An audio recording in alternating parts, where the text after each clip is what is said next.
Je ne suis pas en fonction, mais, mais la fonction de ministre d'État dans nos traditions, comme nous héritons des Belges, c'est un ministère qui est honorifique et qui est méritoire, donc c'est à vie. Je n'aime pas beaucoup parler de moi, ça me gêne beaucoup, mais je peux vous répondre brièvement que dans ma famille, il y a eu des artistes avant moi. Mes cousins aînés étaient des artistes, donc ça m'a inspiré déjà de suivre pas de suivre l'exemple, mais de suivre la démarche qui était familiale. Et j'ai choisi de rester artiste. Et vous étiez précisément artiste de quel art? Artiste peintre. Artiste peintre. Je suis toujours artiste peintre. Jusqu'à aujourd'hui. Jusqu'à aujourd'hui. Donc vous êtes, si vous voulez, artiste, mais quand est-ce que l'invitation, puisque vous l'avez exprimé ainsi, vers la politique est arrivée? Ce sont les circonstances. J'étais déjà artiste, j'étais enseignant et syndicaliste. C'est dans la lutte du syndicat qui m'ont poussé à aller à la politique. Je vous connais, je vous reconnais nationaliste, certes, mais je souhaite quand même savoir, dans ce grand pays aux dimensions continentales qui est la République démocratique du Congo, vous êtes né quelque part. À Lubumbashi. Quelles années, si ça n'est pas en quelle année, quel jour peut-être, pourquoi pas si dans la période de 1930 à 1941. Donc cette fourchette de temps-là. C'était la période des événements mondiaux qui ont affecté aussi notre pays. Bien que nous n'étions pas obligés d'y aller, mais on nous a forcés d'y aller. On a participé à la guerre mondiale qui était une guerre d'hégémonie en Europe d'un fou qui s'appelait Hitler, que dans la mémoire de l'humanité, il a joué le rôle le plus médiocre que l'être humain pouvait jouer. Ça veut dire la renonciation à l'honneur et à la vie d'une partie du peuple qu'on appelait les Juifs, mais qui sont des Hébreux, un peuple qui a aussi droit à l'existence, mais qui n'a pas pu vivre normalement à cause d'un individu qui avait des ambitions malheureusement néfastes.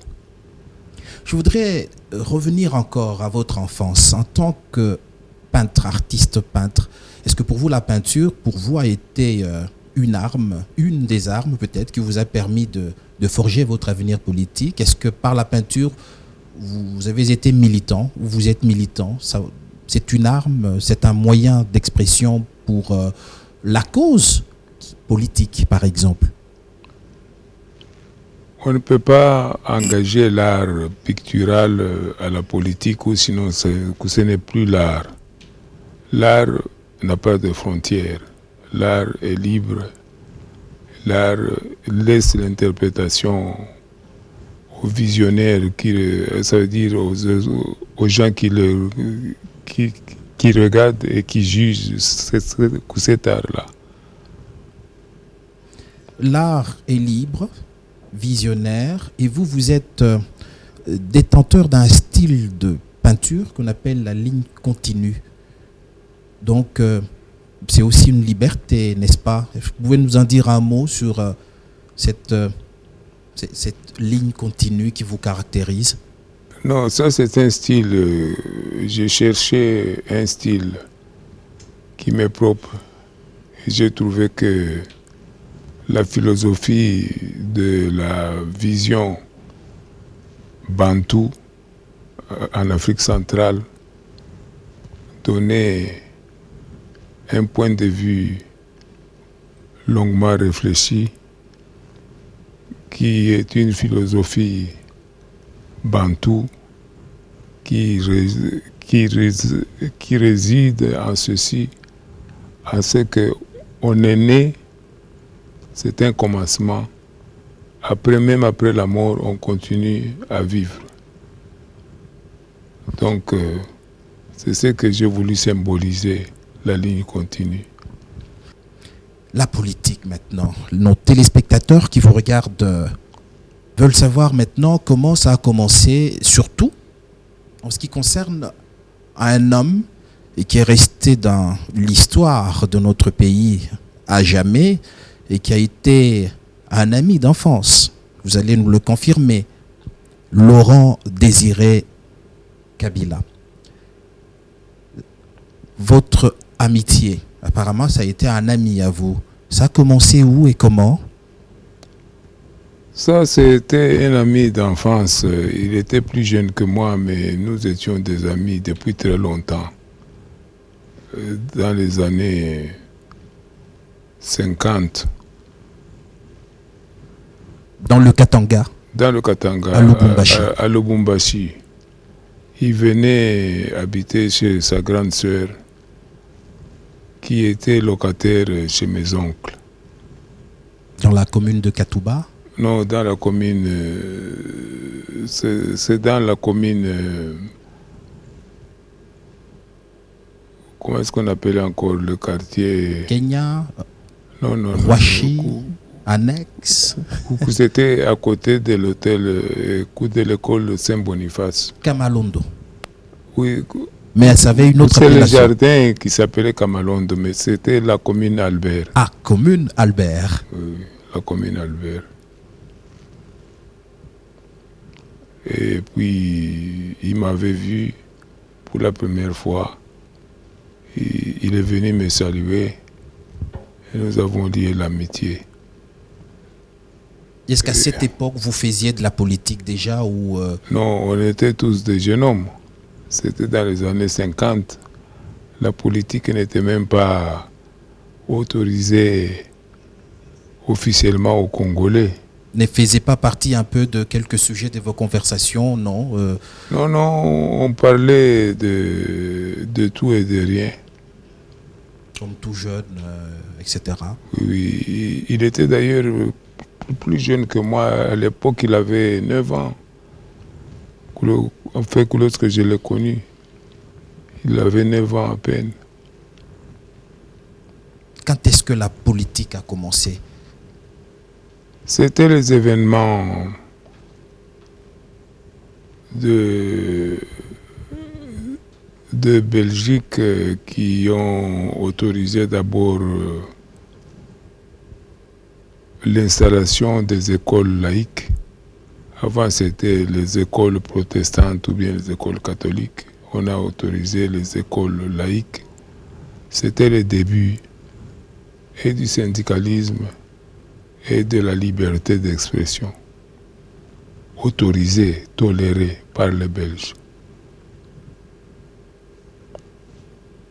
Mais ça c'est ce qui a, si vous voulez, été un peu le déclencheur de vos visions respectives. Vous aviez une seule vision, une vision en quelque sorte commune, vous deux, vous, entre amis, face à ces événements qui commençaient à se... Lui, lorsqu'il était jeune, il n'était pas intéressé à la politique. Il était intéressé à des discussions de sport, de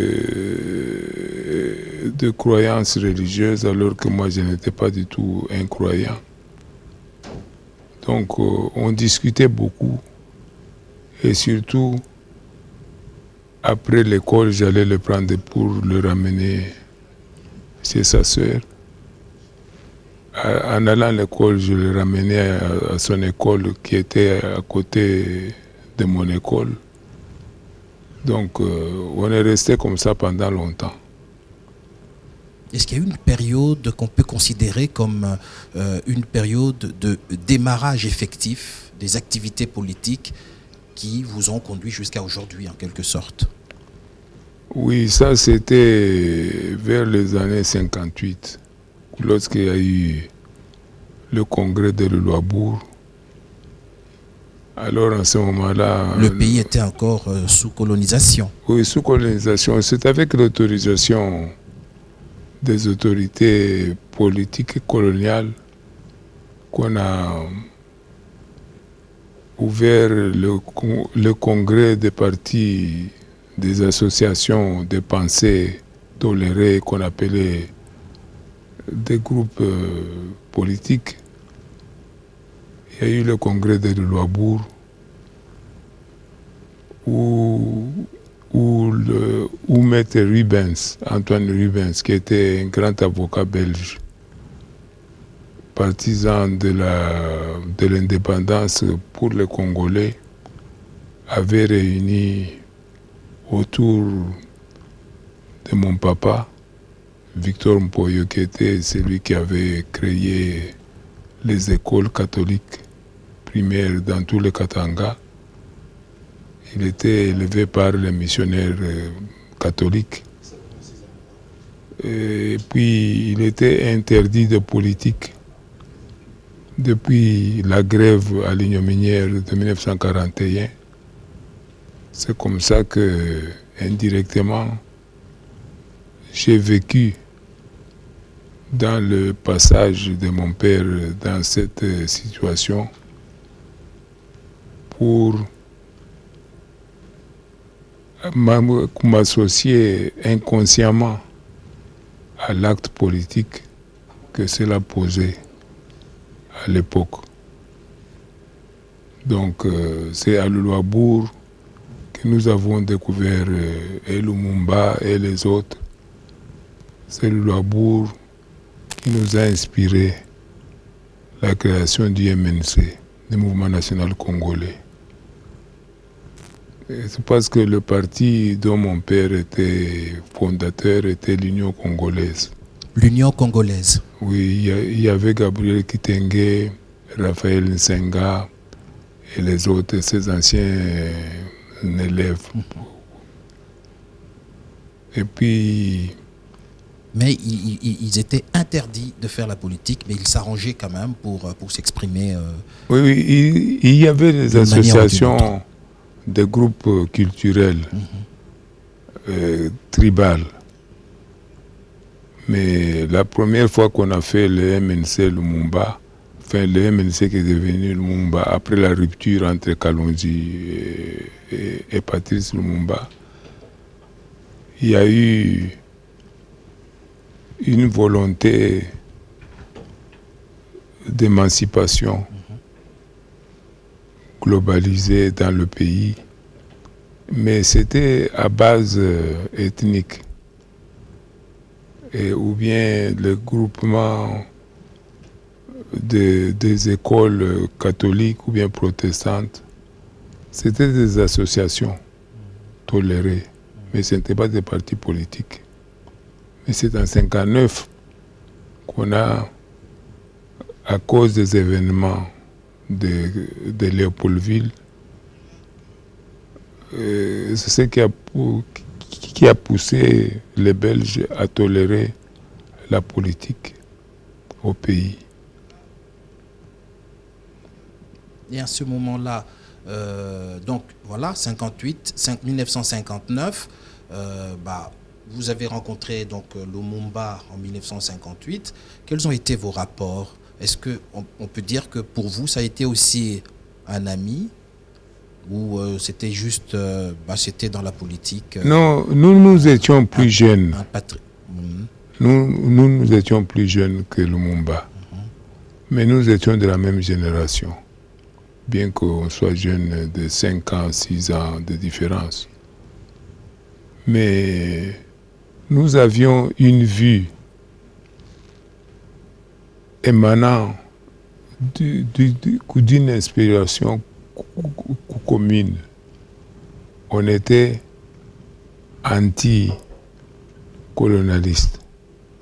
On était des nationalistes, mais Patrice, lui, était le président des évolués, des Noirs émancipés des gens qui mangeaient avec les fourchettes à table, avec le couteau, les gens qui devaient posséder une salle de bain ou bien une douche dans la résidence, dans leur maison, etc. Avec, Est-ce que c'était des natures quand même à créer des conflits dans l'avenir, non? Ça, cette espèce de ségrégation, si je puis non, exprimer ainsi, c'était normal dans la logique de l'époque. de l'époque. Mais nous, jeunes, nous n'étions pas d'accord avec ça.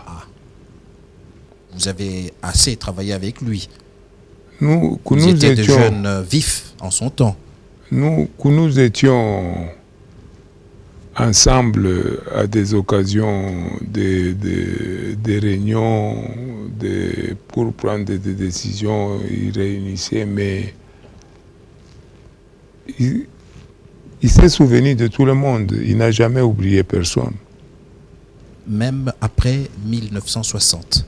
Même après 1960, c'est parce que nos aînés qui étaient avec nous, les intellectuels, comme d'autres qui sont devenus des ambassadeurs, même des ministres, mais la chose que nous lui reprochons était qu'il était le président des évolués. Alors on l'a convaincu à travers son oncle qui est devenu à l'indépendance, le général Lundula. On l'a convaincu d'être à la tête du mouvement que nous défendions. Donc vous dites le même camp avec Laurent Désiré Kabila? Non. À ce moment-là, il n'était pas encore dans la politique, lui.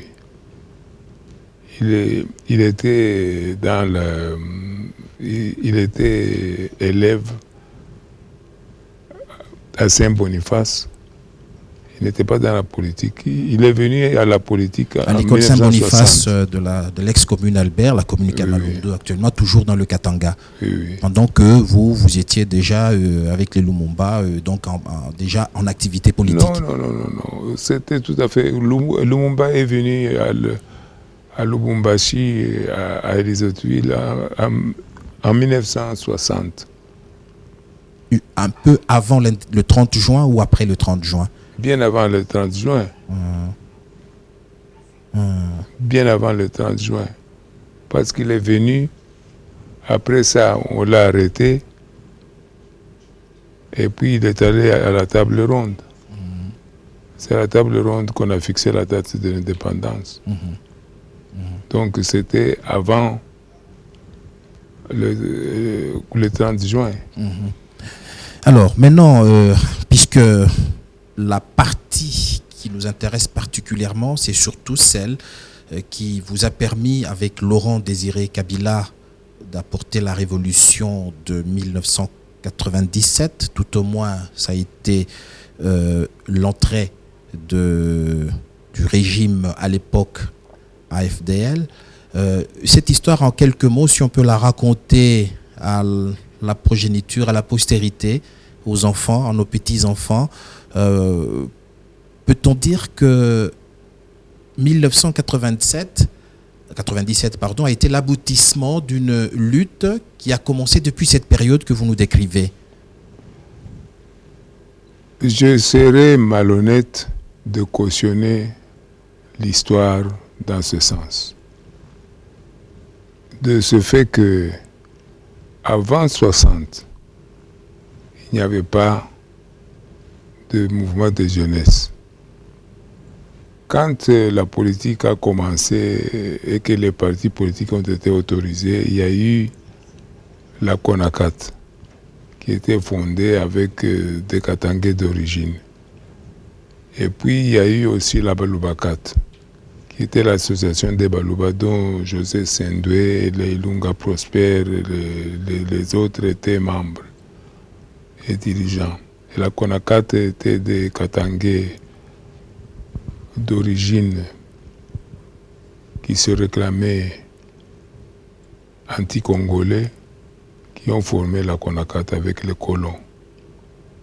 Et puis il y avait l'ATCAR, le mouvement des Tchokwe, avec Ambroise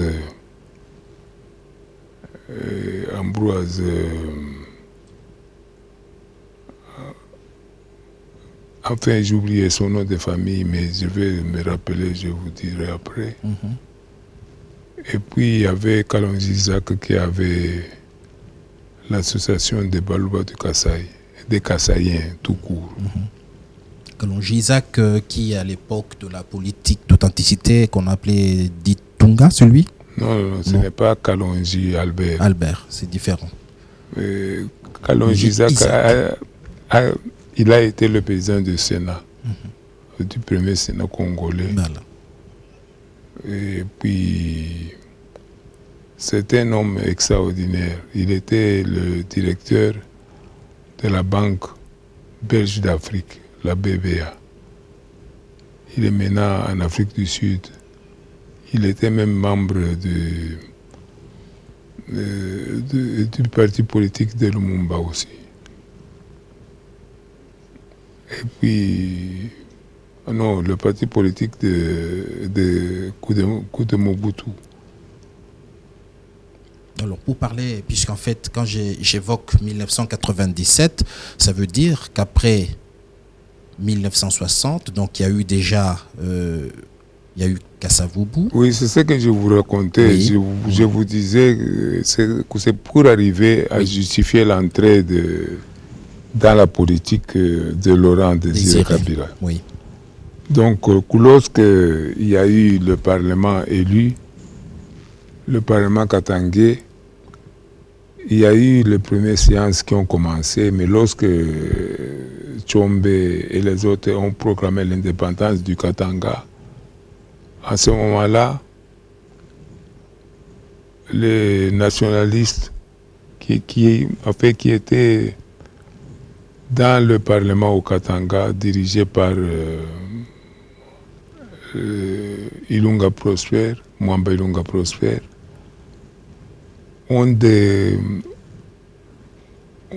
se sont déclarés opposés à la sécession. Et ils ont pris le chemin du Nord, ils ont créé le Katanga au Nord, qu'on appelait le gouvernement du Nord Katanga. Mais en somme, c'était un gouvernement pour empêcher la sécession du Katanga. Ils voulaient maintenir le Katanga dans le Congo. Alors, ils sont montés, et comme pendant la campagne électorale en 1960, il y avait eu des abus, des dangers de meurtre pour les dirigeants, André Chabani, qui était un militant de la Balubakat, a créé un mouvement de jeunesse Balubakat. En somme, c'était un groupe de jeunes gens qui voulaient protéger leur leader, en fait les bodyguards. Et c'est dans ce clan-là que Laurent Kabila s'est associé à ce mouvement. Ah, donc un mouvement de jeunesse. De jeunesse de la Balubakat. Qui défendait les leaders politiques nationalistes pour leur sécurité. En fait, ça veut dire qu'il les sécurisait. Qui était-il? C'était Mwamba Ilunga Prosper, Josué Sendé, Voilà, Janson. Et c'était Jason Swende. Oui. Et puis les autres, ils étaient nombreux. C'est comme ça qu'à l'époque, le jeune Laurent Désiré Kabila commence. C'est André Chabani qui était leur chef. Et Laurent était un des membres. C'est lorsqu'ils sont partis au nord pour aller créer Albertville. Et à l'époque, Albertville qui est devenu, comment est-ce qu'on appelle ça maintenant? Kalemi. Ils ont créé là-bas le gouvernement du Nord Katanga. À ce moment-là, Sendwe était encore... il était le premier président du groupe du Nord Katanga, pour l'État du Nord, en fait la province du Nord Katanga. Et puis Shabani est venu. Il a amené avec lui le Laurent Kabila. Et puis l'autre qui était avec nous, c'était Roger Kaboulou. Et puis avec un autre qui était avec nous aussi, c'était le camarade Kumasengo.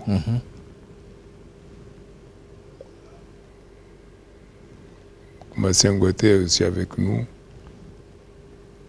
Et il sera tué après. Le camarade Masengo sera tué. Oui. Il sera tué le premier. Et puis nos propres jeunesses ont tué aussi Roger Kaboulou, qui était le directeur de cabinet d'Nsendoué, quand Nsendoué était président du Nord Katanga au commencement. Janson Swendoué.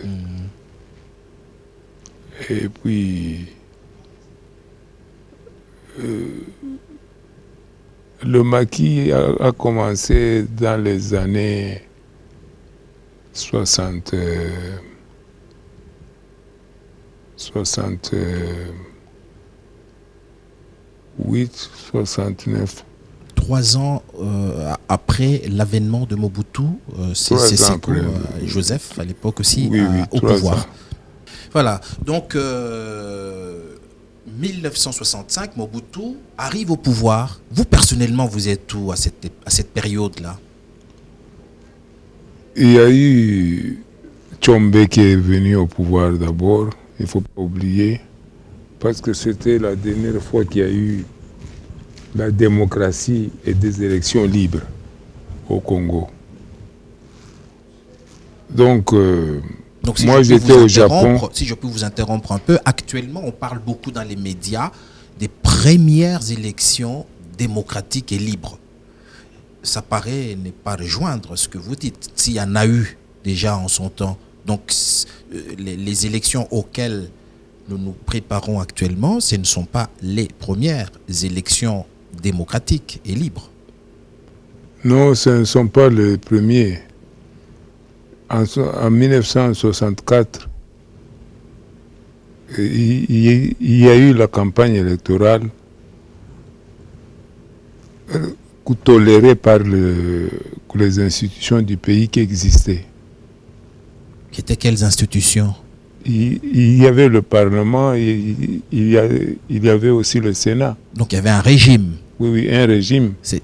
Et Adoula a perdu le pouvoir par révocation du président de la République.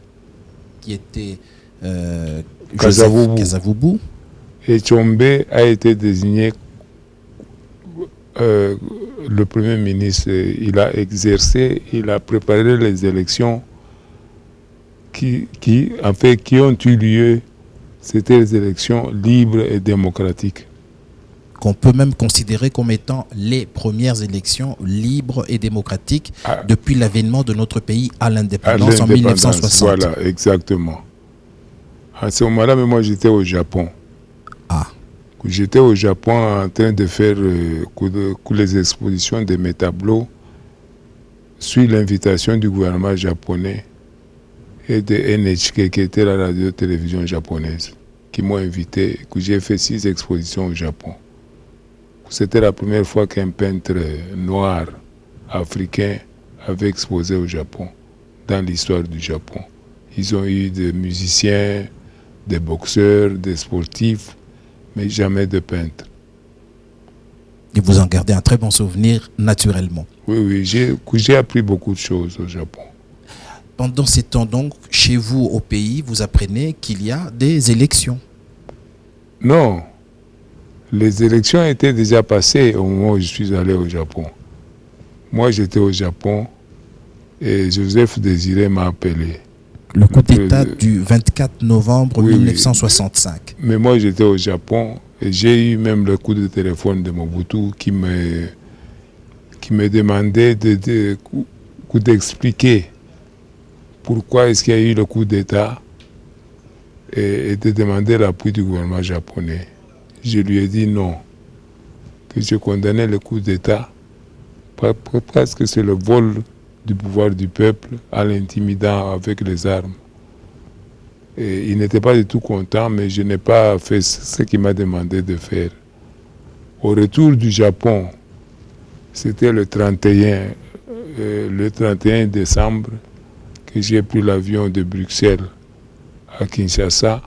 Arrivé à l'aéroport, il y avait Lito qui m'attendait. Il voulait que je voie le général Mobutu tout de suite. J'ai refusé, j'ai dit que je venais pour la famille, pour le fête de la fin d'année, mais que je verrais le général au début de l'année 66. Effectivement, il m'a reçu le 6 janvier 66.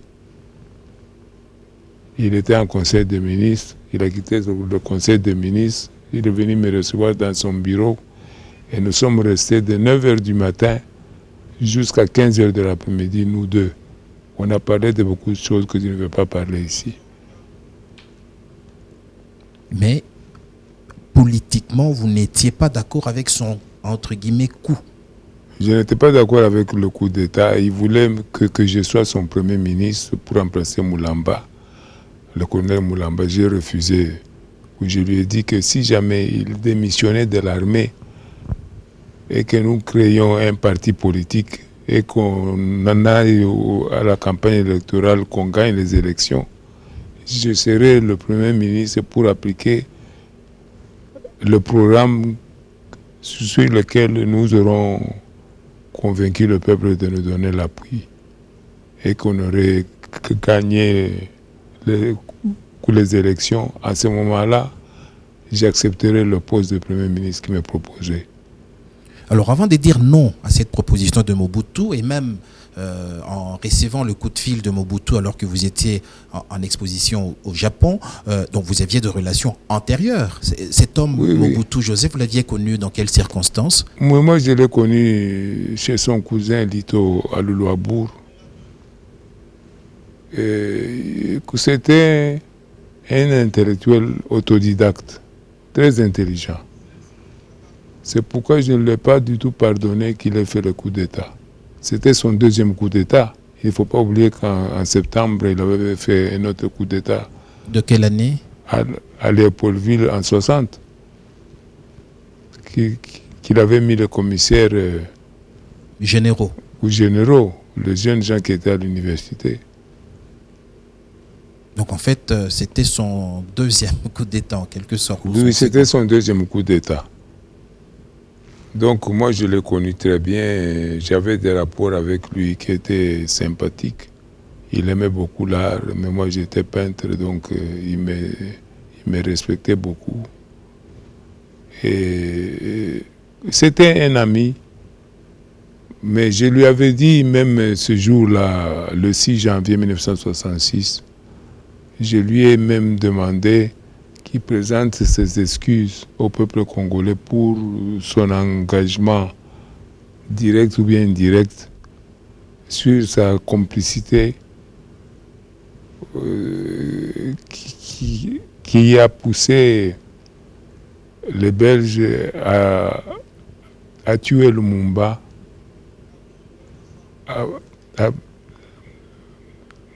avec ses collègues à Elisabethville. Donc je puis aussi par là comprendre que votre opposition à Mobutu a commencé là, en quelque sorte, déjà.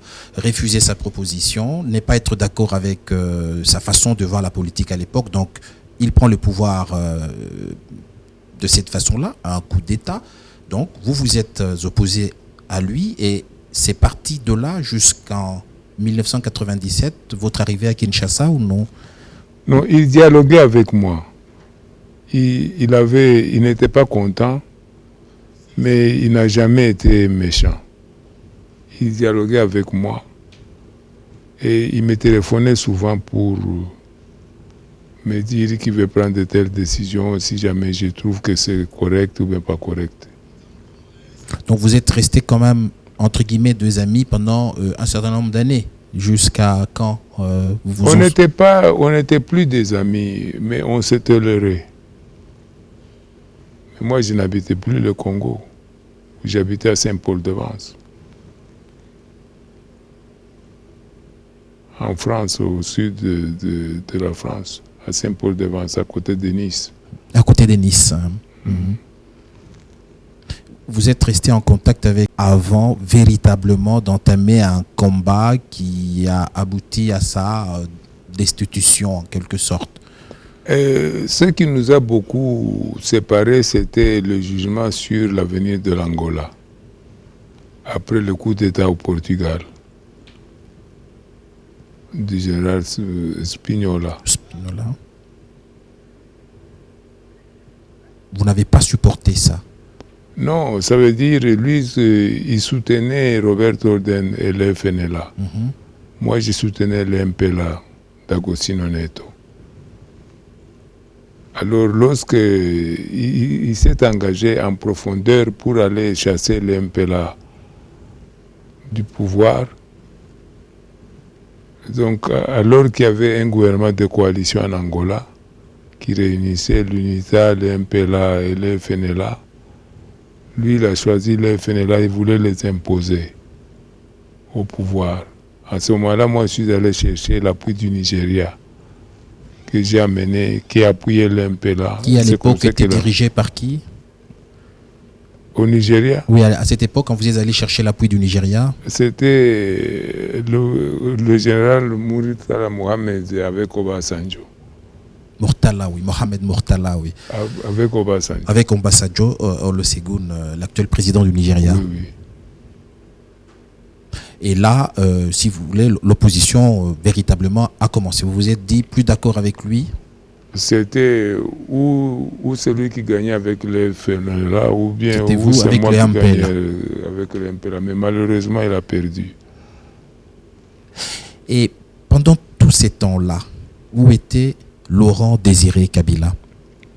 Laurent Désiré Kabila était en Tanzanie. Il avait quitté le maquis, mais il maintenait toujours à Ewabora la base du maquis, que je l'ai visité plusieurs fois là-bas. J'étais le seul civil qui était traversé plusieurs fois le lac. Il y avait 75 km. Le lac Tanganyika?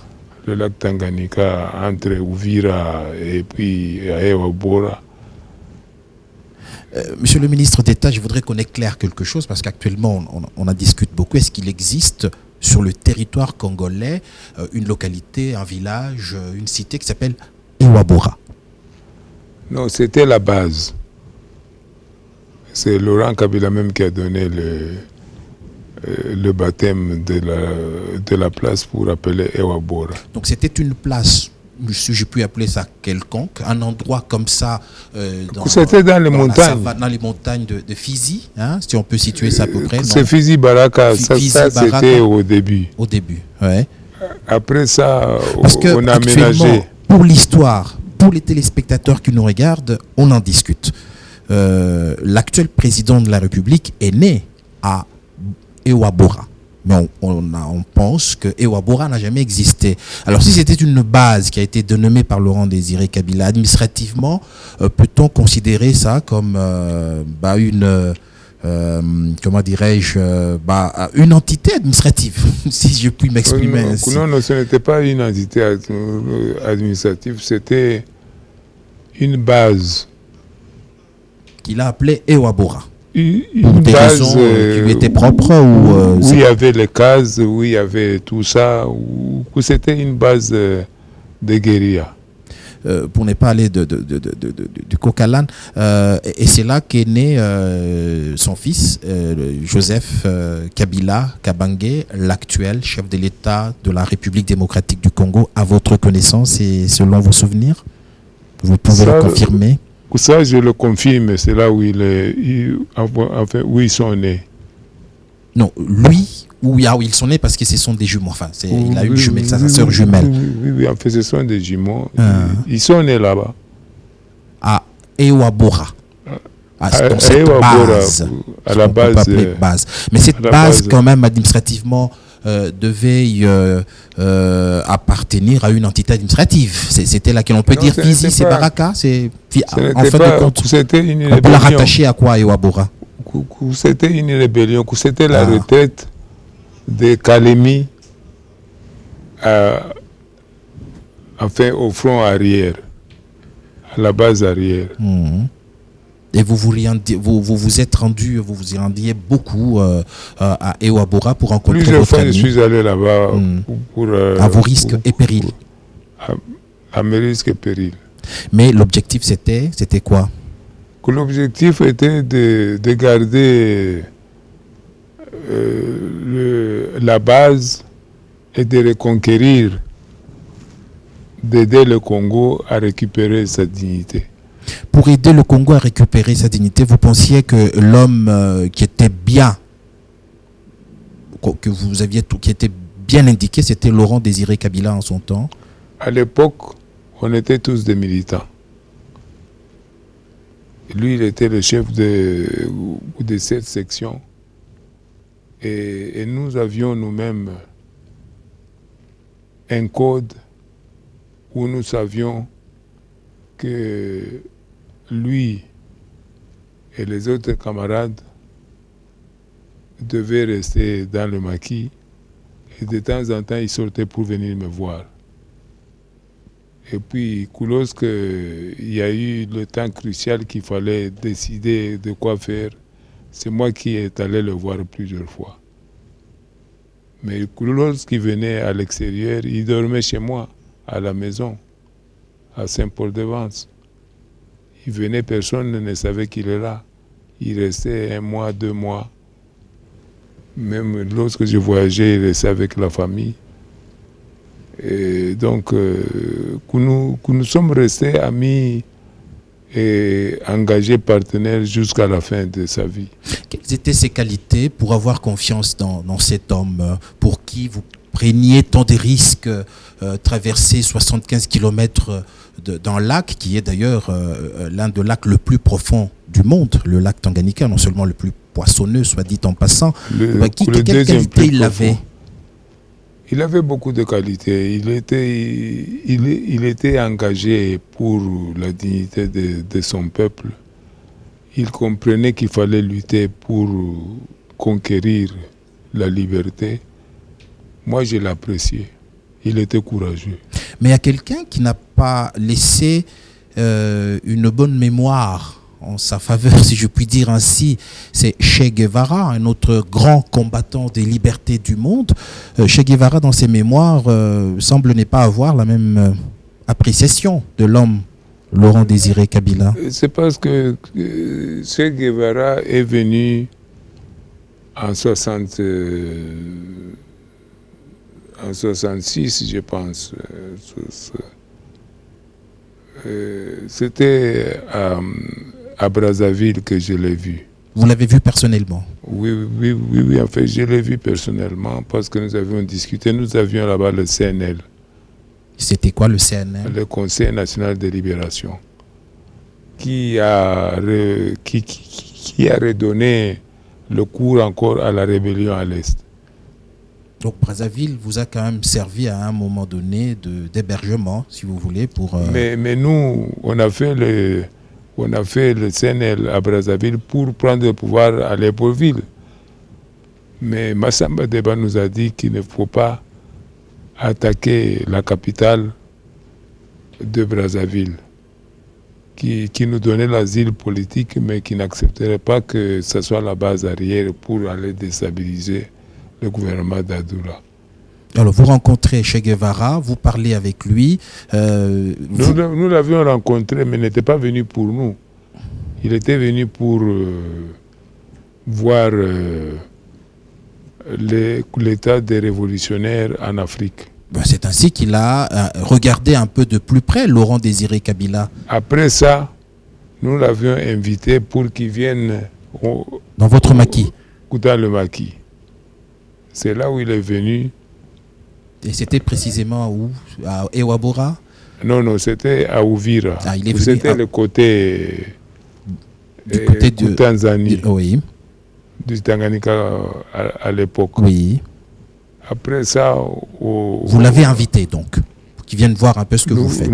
Non, il est venu, il a trouvé, il y avait le pôle, celui qui peut bien te donner l'histoire, c'est le camarade de Paul Kabongo qui était dans le premier maquis, avec... qui a été à une certaine époque conseiller en matière de sécurité du chef de l'État, Laurent Désiré Kabila. Oui. Et puis il était aussi le gouverneur de Mbujimaï, oui, au Kasaï oriental. Et puis il y avait aussi... Donc Paul Kabongo se trouve parmi les témoins du séjour de Che Guevara. Oui. Et puis il y avait aussi Chamleso. Ah oui. L'ambassadeur Chamleso, qui était aussi le directeur adjoint du cabinet de Kabila. Vous êtes resté combien de temps avec Che Guevara à Uvira? Il est resté quelques mois, plusieurs mois. Ah, quand même. Donc il a eu le temps d'avoir une idée assez claire sur ce qui était votre lutte et votre façon de mener cette lutte. Oui, mais moi, à Brazzaville, je lui avais dit, dans la réunion que nous avions avec les Thomas, les autres, Philippe Kanza, le colonel Pakassa. Et pardonnez-moi, peut-être à cause de mon âge, Philippe Kanza, Thomas Kanza, différence, il y a une différence? Philippe Kanza était le grand frère de Thomas Kanza. Ah, d'accord. À ce moment-là, Thomas Kanza était encore ambassadeur à Londres. Mm-hmm. Donc, il y a eu cette intervention de Che Guevara qui est venu pour aider à réorganiser le maquis. Il y avait beaucoup de camarades, dont l'ancien ambassadeur à Bruxelles. Et la vision, c'était cette libération de l'Afrique, n'est-ce pas? Oui. Alors, quand il part et qu'il il part un peu déçu, vous avez raison? Vous lui donnez raison ou pas? Il s'en va et dans ses mémoires, il dit l'homme, ce n'était pas tout à fait ça.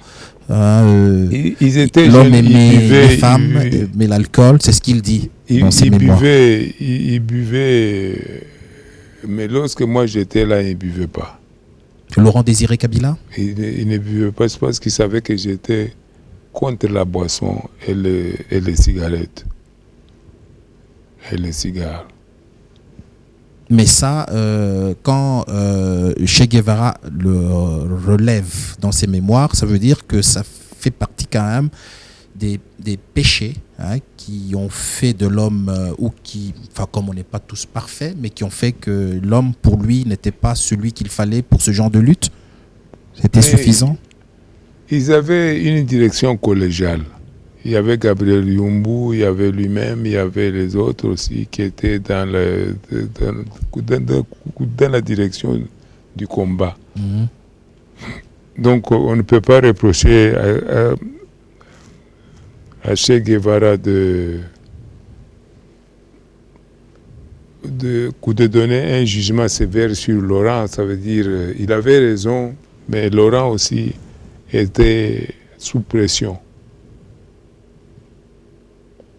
Nous avons beaucoup de choses à entendre de vous parce que pour nous, vous êtes une bibliothèque. Nous souhaitons que le Seigneur vous fasse encore grâce et vous garde encore quelques années pour pouvoir, puisque nous n'avons pas la chance, nous, dans notre pays, d'avoir des gens qui ont, surtout de votre trempe, des hommes politiques qui ont écrit.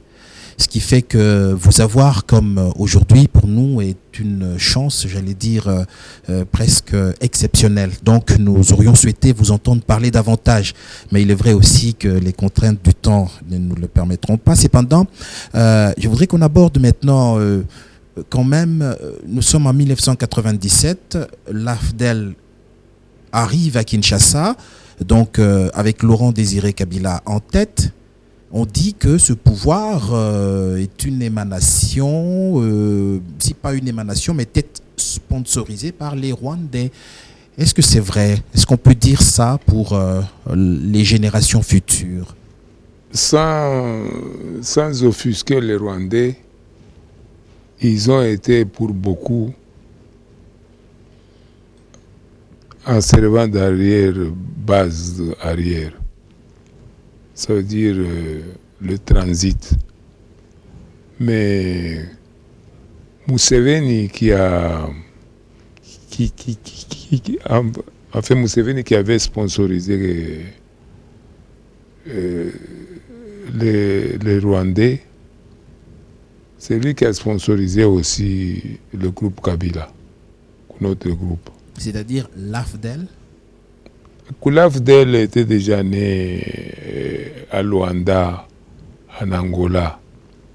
Ça, c'était la deuxième réunion qu'ils ont fait à l'Est. Comment est-ce qu'on appelle ça encore la rencontre de... Le sommet. Non, la rencontre à l'Est, là. Dans les cadres de la CPGL? Non, dans le cadre de l'AFDL. Oui. C'est Emera ou bien Emera? Le Lemera. Oui, le Lemera. Oui, les accords de Lemera. Oui, mais ça c'était la deuxième AFDL. Ce n'était pas le premier AFDL. Le premier AFDL était à Luanda, en Angola, au moment de la victoire du MPLA. À ce moment-là qu'est née véritablement, si on peut appeler ça comme ça, la première mouture, la première organisation. C'est là où j'ai fait venir, Laurent. Je les ai mis en contact avec Mbumba Nathanaël, le général Mbumba Nathanaël. Qui travaillait pour les Portugais avant, mais que j'avais fait l'accord avec le colonel Coutinho. Le colonel Coutinho. Oui. L'amiral, le vice-amiral Coutinho, qui était gouverneur à Timor au coup d'État au Portugal, mais qui est devenu gouverneur en Angola. C'est avec lui que j'ai négocié à travers l'avocat Mumba, qui était à Bruxelles pour faire passer les gendarmes katangais au service du MPLA. Et c'est vous donc qui avez invité Laurent Désiré Kabila à cette occasion pour qu'il fasse partie de... Non. Lui, il est venu après, c'est parce que j'ai demandé à Neto qu'il accepte qu'il vienne. Et il connaissait déjà Neto. Nous avions rencontré Neto en Tanzanie plusieurs fois. Avec Laurent Désiré Kabila. Donc il le connaissait quand même. Oui, il le connaissait. Alors c'est là où c'est moi qui dirigeais le groupe. Et que vous avez appelé AFDEL ou bien ça s'appelait autrement à l'époque? C'était l'organisation de résistance qui est devenue le AFDEL. Et AFDEL, cette dénomination, cette abréviation, elle est venue quand? Déjà en Angola. Déjà en Angola. On appelait déjà ça AFDEL. Oui, déjà en Angola, parce que moi c'était clandestin.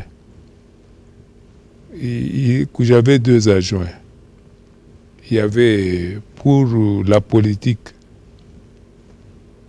armée, et c'était Laurent Désiré Kabila. Et pour l'armée, c'était le général Mounene. C'était les 2 adjoints que vous aviez. C'était les 2 adjoints que j'avais. Et pour passer à ce qu'on peut appeler de deuxième épisode de l'AFDEL, qu'est-ce qui est arrivé? Il a fallu se déplacer de l'Angola pour le Rwanda ou pas? L'Angola a donné toute la logistique via le Rwanda. C'est parce qu'il fallait qu'on soit sur le territoire congolais pour aller conquérir le pouvoir À Kinshasa. À Kinshasa. Donc, votre base AFDEL en Angola, quelque part, à Luanda, dans les environs ou en Brousse, votre plan prévoit que votre entrée s'efface donc en transitant par Kigali. Vous avez c'est trop loin de Kinshasa, ça. Ce n'était pas trop risqué. C'est ainsi qu'à un moment donné, on n'a pas cru que l'AFDEL pouvait rejoindre Kinshasa. Oui, c'est parce qu'il fallait reprendre la base au Maki. Alors il fallait prendre Goma. C'est parce qu'il fallait qu'on soit du Congo pour attaquer le Congo. Ah, d'accord. C'est comme ça que les Rwandais ont joué un rôle important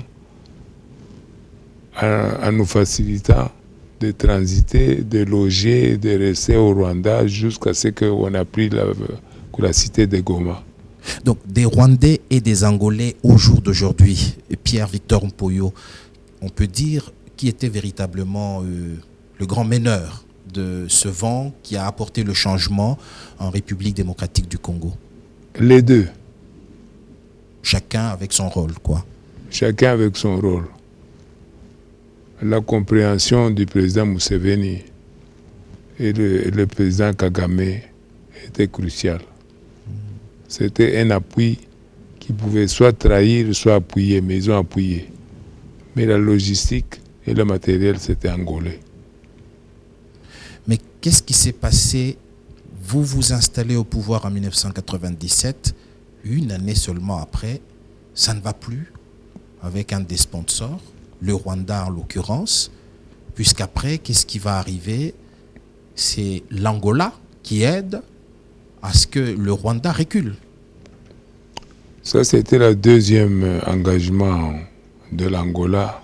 Heureusement, ça s'est fait comme ça. Parce qu'il y avait des aménagements que les autres ont pris sans que nous le sachions. C'est pourquoi qui les autres, les Rwandais? Les complices de la fraction rwandaise qui avaient des idées autres que les nôtres. C'est ce qui a été en quelque sorte la pomme de discorde. Ce n'était pas la pomme de discorde. Il y avait une incompréhension, une action délibérée de saboter la révolution. Est-ce que ce n'est pas réellement parce que dans les fameux accords de Lemera, il était quelque part entendu que le Rwanda pouvait s'approprier non, il n'y avait pas d'accord. Il n'y avait pas d'accord comme ça. Mais ces accords, on ne les a jamais vus. Enfin, ils ne se présentent pas comme des écrits palpables. Moi, j'ai toujours contesté cette version-là.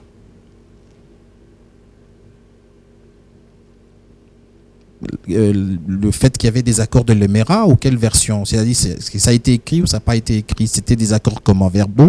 En tout cas, moi, je n'ai pas vu ces accords-là et personne ne m'a montré ces accords. Donc, selon vous, Pierre-Victor Mpoyo, il n'y a jamais eu des accords de Lemera qui servent de soubassement ou d'idéologie un peu objectif pour le pouvoir qui a duré jusqu'à la mort de Laurent Désiré Kabila en 2001.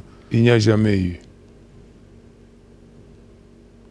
Mais vous alliez diriger ce pays comment si vous n'aviez pas une philosophie, des écrits, des arrangements, des engagements? Est-ce que ce n'est pas finalement ça, le fait que quelque part vous ne vous êtes pas bien clairement mis d'accord, que facilement une année après, avec les Rwandais, vous ne vous êtes plus entendus, ou tout au moins... il y avait une tension avec les Rwandais. C'est parce qu'ils pensaient que nous n'étions pas capables de gouverner. Et ils se sont rendus compte qu'il n'y avait pas de divergence entre moi-même et Kabila. Vous voulez nous dire que les Rwandais n'ont jamais eu de visée expansionniste, une recherche de territoire du côté du Congo? Moi, je n'ai pas remarqué que cette ambition et ce vouloir, ce genre de soif qu'ils mûrissaient peut-être intérieurement ou bien entre eux, Mais en tout cas, on n'en a jamais discuté. Qu'est-ce qui nous oppose, Pierre-Victor Mpoyo, aux Rwandais ces jours? L'incompréhension. Sur quoi précisément? Est-ce que ce n'est pas cette histoire du territoire, justement? Ou alors le fait que ça reste toujours flou, cette histoire de... Ce sont les Belges qui ont créé la confusion. Comment ça? Ils ont créé le problème de Baluba du Kasaï au Congo avant de quitter.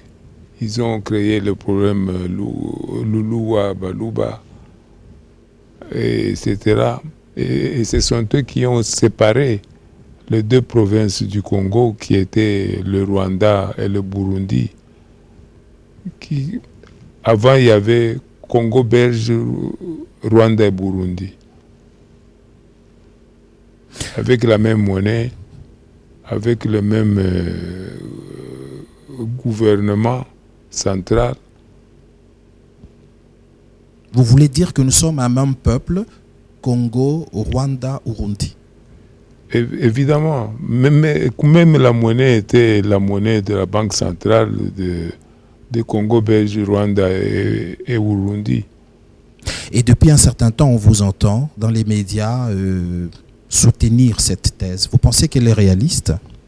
Arriver un jour à réunifier, à redessiner les frontières, donc faire revenir ce fameux État à l'époque Congo, Rwanda, Burundi. Dans ces deux petites provinces, il y avait une densité de population beaucoup plus grande que chez nous.